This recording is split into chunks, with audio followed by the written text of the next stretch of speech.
हे नमस्कार, मैं Kumar Anil Anupam Indian motivational speaker and live को स्वागत करता हूं आप सभी को अपने यूट्यूब चैनल पर। मैंने सोचा कि रामायण पर वीडियो बननी चाहिए। रामायण पर वीडियो बनाना हमारे लिए बहुत ज़रूरी है। आखिर क्यों ज़रूरी है? क्योंकि रामायण हमारे लिए एक धार्मिक पुस्तक ही नहीं, हमारे जीवन शैली को बदलने वाला एक महत्वपूर्ण ग्रंथ है। और हम इसे केवल वीडियो के माध्यम से देखते हैं, एक कहानी मात्र इसे समझते हैं, इसे अपने जीवन में समाहित करने का कार्य नहीं करते हैं, अपने जीवन में इसे ढालने का प्रयास नहीं करते हैं। बहुत ऐसी चीज़ें हैं जो रामायण में, जिससे हम अपने जीवन में अपना करके अपने जीवन को एक ऊंचे स्तर तक ले जा सकते हैं।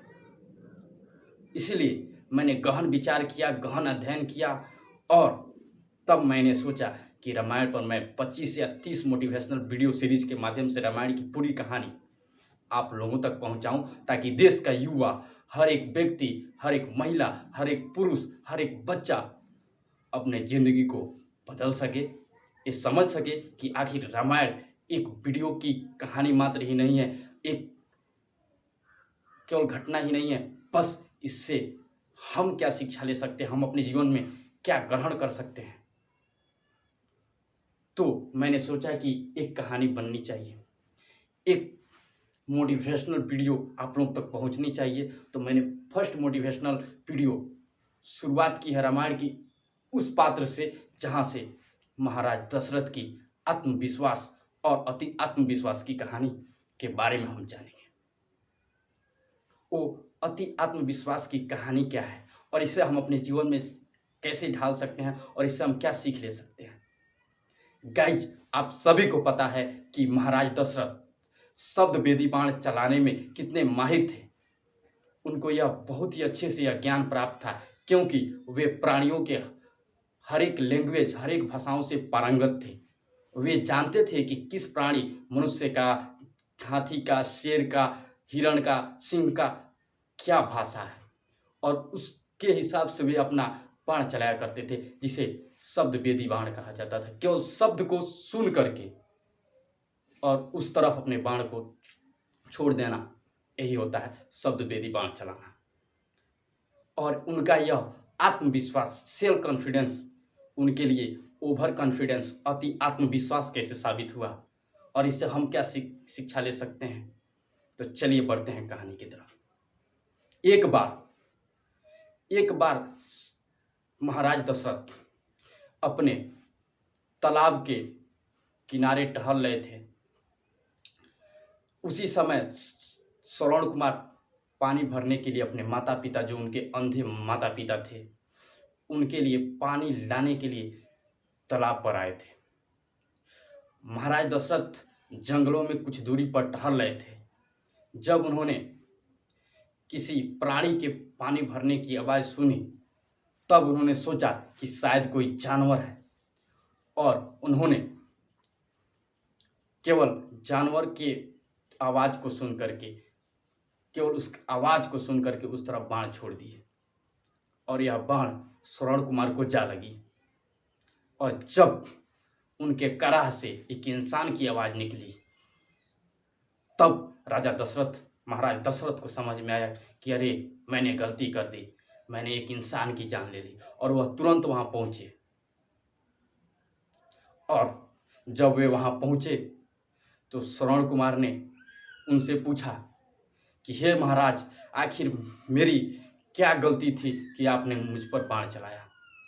महाराज दशरथ ने सारी घटना बताई कि मैं यह नहीं समझ के बाण चलाया कि कोई इंसान पानी भरने आया, मैंने यह समझकर बाण चलाया कि कोई जानवर पानी पी रहा है, और मैंने इस कारण अपनी बाण उस दिशा में छोड़ दी। श्रवण कुमार बोले कि अब तो आप एक ऐसे माता पिता के इकलौते संतान की जान ले लिया कि आपको पता नहीं वे अपने आंखों से अंधे हैं, और मैं उनका एकमात्र सहारा था। क्या कर दिया महाराज दशरथ आपने। जब महाराज दशरथ यह सुने तो उनका कलेजा फट गया, और उसी समय वहां श्रवण कुमार की मृत्यु हो गई राजा दशरथ के गोद में। मरते वक्त श्रवण कुमार ने राजा दशरथ से एक बात कही थी कि हे महाराज, एक काम जरूर कीजिएगा, ये रहा मेरा पानी से भरा हुआ गगरी ले जा कर के मेरे माता पिता को पिला दीजिएगा और बता दीजिएगा कि इसी हाथों से मैंने आप लोगों के पुत्र की हत्या की है। राजा दशरथ पानी लेकर के पहुंचे श्रवण कुमार के माता पिता के पास।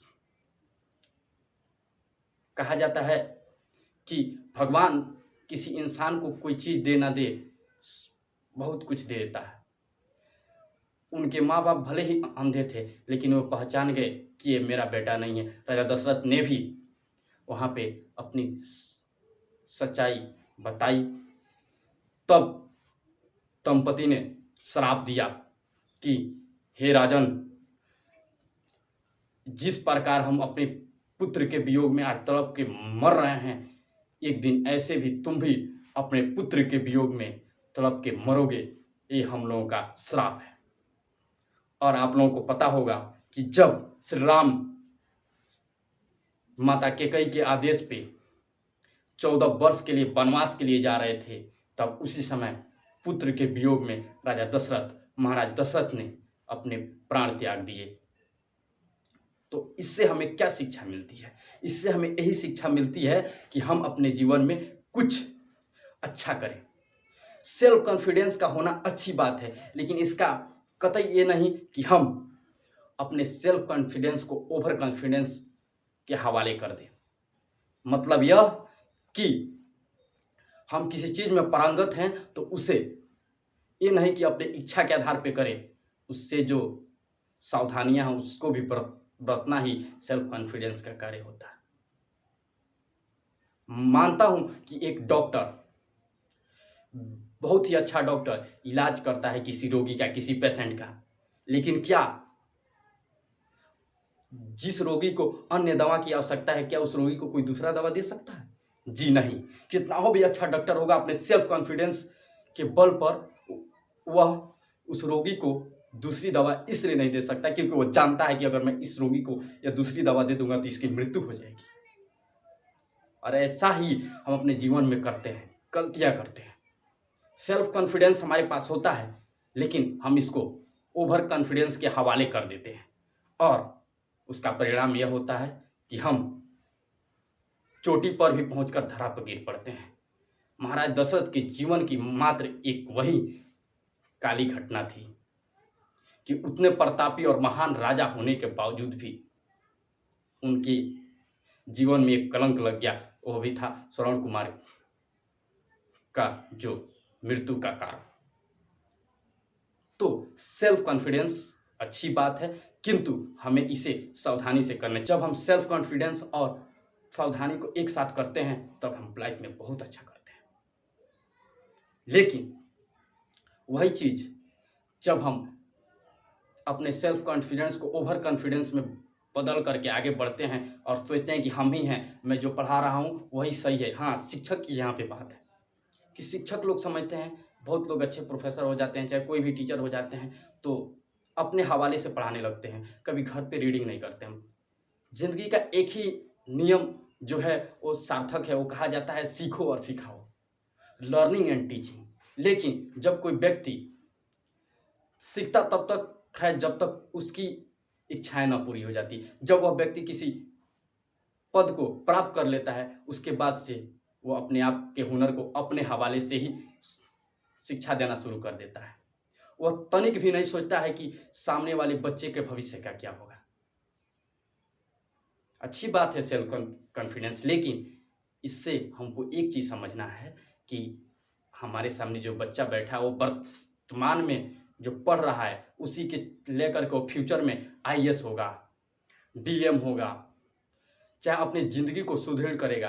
तो अगर मैं जो पढ़ा रहा हूँ और मैं अपने से जो शिक्षा दे रहा हूँ अगर वहीं तक सीमित रखूँगा तो मेरे जैसा ही बनकर रह जाएगा, या मेरे इतना प्राप्त नहीं कर पाया तो वह मुझसे भी नीचे स्तर का पद हासिल करेगा। लेकिन अगर मैं पढ़ करके पढ़ाऊँ और अच्छा चीज़ उसको दूँ तो मैं भी जो मेरे पास है वो भी दूंगा, जो किताब से नॉलेज है वो भी दूंगा, और दोनों को ग्रो करके आगे बढ़ेगा और ऊंचा स्तर पाएगा। तो हर चीज़ में, बिजनेस में भी वैसे ही है कि जब तक आप अपने ग्राहक को, अपने कस्टमर को उसके अधिकारों से वंचित रखेंगे, आप अपने बिजनेस को ग्रो नहीं कर सकते। बिजनेस तभी चलेगा जब ग्राहक और मालिक का जो विचार होगा सेम मिलेगा। तो आज दुनिया में कितने भी बिजनेसमैन जो हैं आज सफल हैं, चाहे धीरू भाई अंबानी, चाहे रतन टाटा, चाहे कोई भी व्यक्ति, उन्होंने बस ग्राहक के इच्छाओं और अपनी बातों को बराबर रखा, तब जाकर के अपने प्रोडक्ट को आज दुनिया में सेलिंग करवाए।